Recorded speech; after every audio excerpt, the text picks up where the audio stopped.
Assalamualaikum warahmatullahi wabarakatuh. Saya Dea Umul Habibah dari Program Studi Teknik Komputer Angkatan 58 kelas Praktikum B1 dengan NIM J0304211055. Pada video kali ini, saya akan melaksanakan praktikum radik pada pertemuan ke-10, yaitu terkait dengan rangkaian register.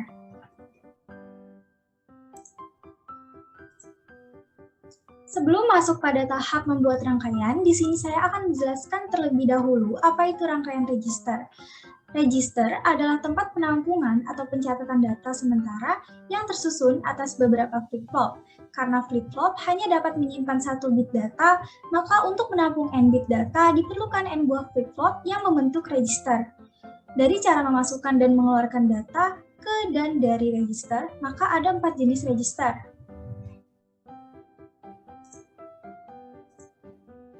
Yang pertama ada PIPO, yaitu parallel in, parallel out, yang dimana pada input dan output terdapat beberapa masukan dan beberapa keluaran dalam suatu rangkaian. Kemudian ada PISO, yaitu parallel in dan seri out, di mana pada inputan terdapat beberapa inputan, tetapi pada keluaran hanya terdapat satu keluaran. Kemudian ada SISO, yaitu seri in, seri out, di mana pada inputan terdapat satu inputan saja dan pada keluaran atau outputan terdapat satu keluaran atau output. Kemudian ada SIPO, seri in, parallel out, di mana pada inputan terdapat satu data pada inputan, kemudian pada keluaran terdapat beberapa data yang dikeluarkan. Kemudian di sini saya telah menyiapkan beberapa komponen yang nantinya akan dibutuhkan pada pembuatan rangkaian register.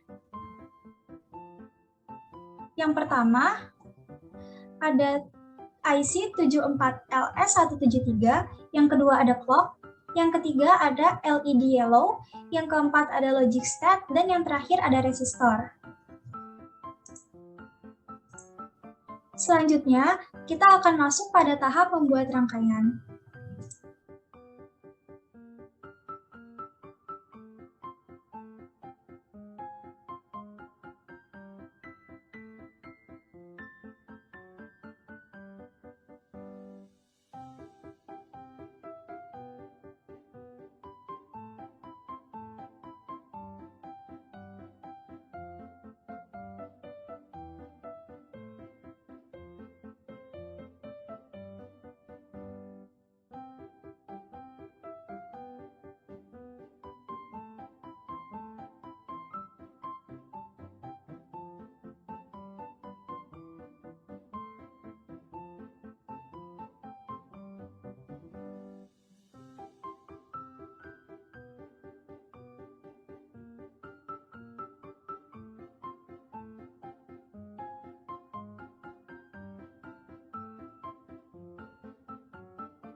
Setelah semua komponen terpasang dengan baik, maka selanjutnya tinggal dijalankan. Dapat dilihat setelah saya menjalankan ketika saya memberikan nilai 1 pada keseluruhan lot A, maka pada output atau LED tidak akan menyala dan tidak akan terjadi perubahan apapun. Kemudian, ketika pada enable A saya aktifkan atau saya beri nilai 0, maka LED akan menyala secara keseluruhan. Kemudian, jika kita ingin menyimpan data pada register B, langkah pertama yang dapat dilakukan adalah kita mengaktifkan lot B agar dapat tersimpan datanya pada register B. Kemudian, yang kita lakukan selanjutnya adalah kita dapat mengaktifkan pada bagian enable B agar dapat dijalankan oleh register B. Lalu, setelah register B diaktifkan, maka ketika kita mematikan enable A, tidak akan terjadi perubahan atau LED akan tetap menyala secara keseluruhan. Karena seluruh data telah disimpan oleh register B.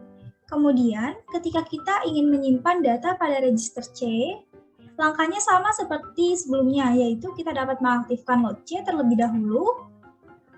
Lalu, data yang dari register B tadi akan tersimpan pada lot C, kemudian kita dapat mengaktifkan enable B agar dapat berjalan. Kemudian, ketika kita pada saat register C telah aktif dan ketika kita mematikan enable B, maka tidak akan terjadi perubahan karena data telah tersimpan pada register C. Tetapi ketika kita mematikan enable C, maka LED atau output akan mati secara keseluruhan. Karena enable dapat diibaratkan sebagai saklar. Jika saklarnya hidup, maka LED akan hidup. Jika saklarnya dinonaktifkan, maka LED akan mati. Sekian dari saya, kurang lebihnya mohon maaf. Wassalamualaikum warahmatullahi wabarakatuh.